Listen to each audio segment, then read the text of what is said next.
নমস্কার, আমি পরমা। আমার নতুন একটি ভিডিওতে সকলকে স্বাগত জানাই। আজকে ছুটির দিন একটা, সকাল সকাল চলে এসেছি একটু ছাদে। সারা রাত বৃষ্টি হয়েছে, তো ওই জন্যে বেশ বাইরেটা সুন্দর লাগছে।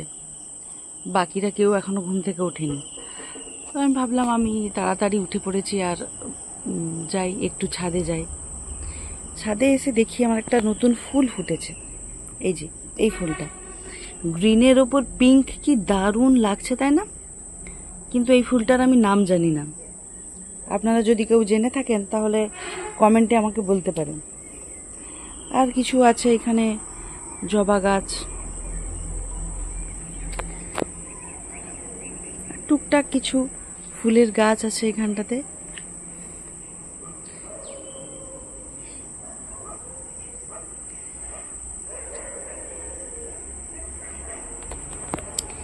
সকালবেলা এই ছাদে আসতে লাগছেও ভারী সুন্দর। বৃষ্টি হচ্ছে না এখন, আর মেঘটাই খালি আছে, হয়তো পরের দিকে আরও হতে পারে। আজকে ওয়েদার ফোরকাস্টেও শুনলাম যে সারাদিন বৃষ্টি হবার মতো সম্ভাবনা আছে, হয়তো পরের দিকে হতে পারে, কিন্তু এখন আর হচ্ছে না।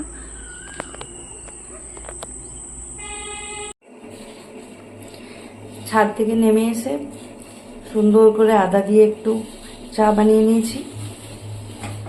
এই বৃষ্টি বৃষ্টি ওয়েদারে আদা দিয়ে চা খেতে খুব ভালো লাগে, তাই না? চাটা ছেঁকে নিয়ে এবার গিয়ে বাকিগুলোকে ঘুম থেকে তুলি। বাচ্চাগুলো তো আজকে উঠতেই চাইবে না, ওদের স্কুল নেই মানে ওরা এখন মা ছেড়ে দাও আর একটু ঘুমোবো করতে থাকবে। তো গিয়ে চয়নকে আর ওদেরকেও একটু ডাকাডাকি করি, দেখি কি করে। চাটা খেয়ে চলে এলাম আজকে আমার একটু সবজি বাগানটাতে। সবজি বাগানটা না অনেক দিন ধরে পরিষ্কার করা হয়নি, আর এই বর্ষার জল পেয়ে এত আগাছা জন্মেছে চারিদিকে যে বাগানের আর কিছু বোঝা যাচ্ছে না, পুরো জঙ্গল মনে হচ্ছে। তো আজকে ওই একজন ভাইকে পেয়েছি একটু পরিষ্কার করে দেওয়ার জন্য। মানে নিজেদের পক্ষে আর এটাকে পরিষ্কার রাখা আর সম্ভব হচ্ছে না। তো ওই ভাই এসেছে, এসে একটু পরিষ্কার করে দিচ্ছে। তো আর তার সাথে ভুতুও খুব হেল্প করার জন্য চলে এসেছে। ও তো সব কাজেই হেল্প করে, একদম সব কাজে হাত লাগাই মোড়া টাইপের। তো ও এসেছে বাগানে হেল্প করতে।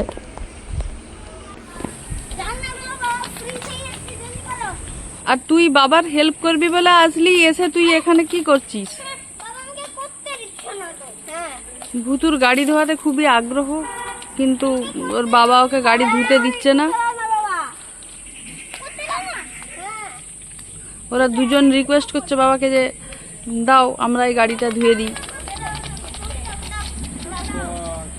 দিয়ে দাও, একটু দিয়ে দাও, ছোট ছেলেটার আবদার, একটু দিয়ে দাও। তোমার একটা অ্যাসিস্ট্যান্টও তো হবে।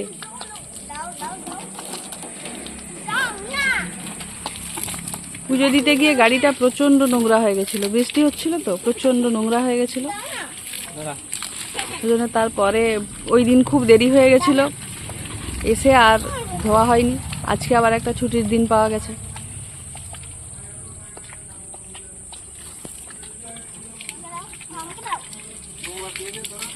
দুজনে পাইপটা নেওয়ার জন্য অস্থির হয়ে যাচ্ছে, আর ওর বাবা কিছুতেই দিচ্ছে না।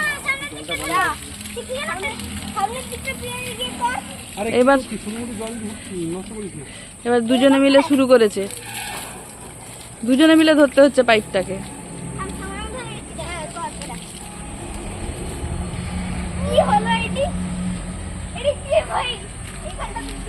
দাদাকে দাও, দাদাকে দাও।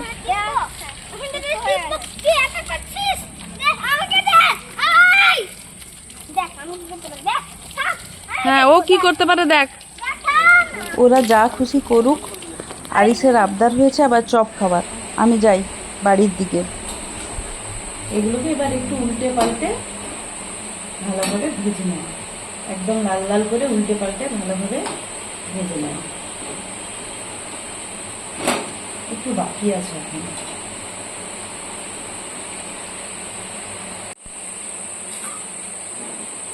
দেখ সুন্দর লাল লাল করে চপ ভাজা হয়ে গেছে। এর মধ্যে আরিস দুবার এসে আমাকে প্রশ্ন করে গেছে এত সময় কেন লাগছে। দোকানে তো এত সময় লাগে না ভাজতে, আমার এত সময় কেন লাগছে, ও আমাকে দুবার এসে জিজ্ঞাসা করে গেছে। ব্যাস একদম ডান অ্যান্ড রেডি গরম গরম চপ। চলুন এবারে গিয়ে একটু রথ দেখে আসি, একটু রথের মেলায় ঘুরে আসি। যদিও মেলা সেই রকম কিছু হচ্ছে না, কিন্তু তবু রথ দেখে আসি একটু। রথের ওপর থেকে ওনারা এরকম প্রচুর ফল, মিষ্টি, বাতাসা, চকলেট ছুঁড়ে ছুঁড়ে দিচ্ছে। আর বাচ্চারা তো সেই সব চকলেট পেয়ে একদম খুশিতে অস্থির। মানে এটা ওদের কাছে একটা অন্যরকম এক্সপিরিয়েন্স। এরকমভাবে ওরা দেখেনি যে চকলেট এইরকমভাবে ছুঁড়ে ছুঁড়েও পাওয়া যায়। আর শুধু বাচ্চারা কেন বলবো, দেখুন না বড়রাও কেমন খুব আনন্দের সহিত সেই সব চকলেট কুড়োচ্ছেন, আর একদম সবাই কেমন খুশিতে অস্থির হয়ে যাচ্ছে। বড়রাও সমান তালে তাল মিলিয়েছে। আসলে একটা বাচ্চা ভাব হয়তো সবার মধ্যেই কোথাও না কোথাও লুকিয়ে থাকে। বিভিন্ন রকম ফল এইসব ছড়িয়ে ছড়িয়ে যাচ্ছেন রাস্তায়।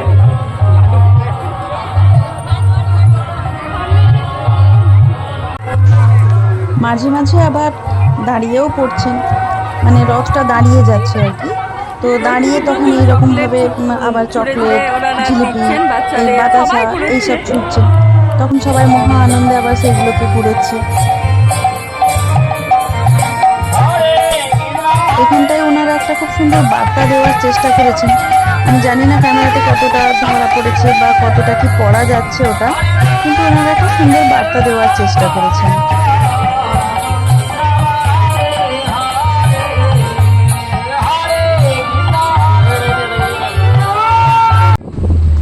এত ভিড় ভাট্টা দেখে তারপর সন্ধ্যাবেলা আসলাম একটু নদীর হাওয়া খেতে।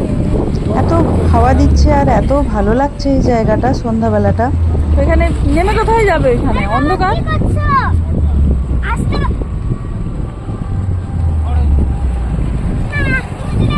আমি যাবো না, আমি যাবো না, কিছু ভয় নেই, চলে যাবো না, যাবো না। আরে কেউই যাবে, আমি তো যাবো না। যাও, যাবে তো যাও। না আমি যাবো না।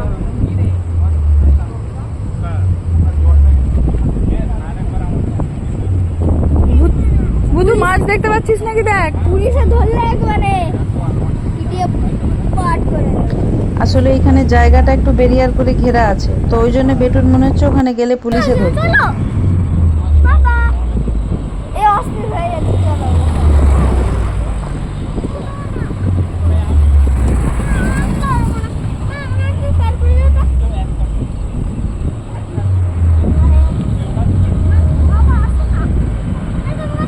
বেটুর এক বন্ধু, সেও একটি ছোট্ট রথ নিয়ে এসেছিল, তো তারই কয়েকটা ছবি তুলে দিতে বলেছিল, এগুলো সেগুলোরই ছবি। চলুন ভিডিওটা তাহলে আজকে এখানেই শেষ করছি। Tata, bye bye.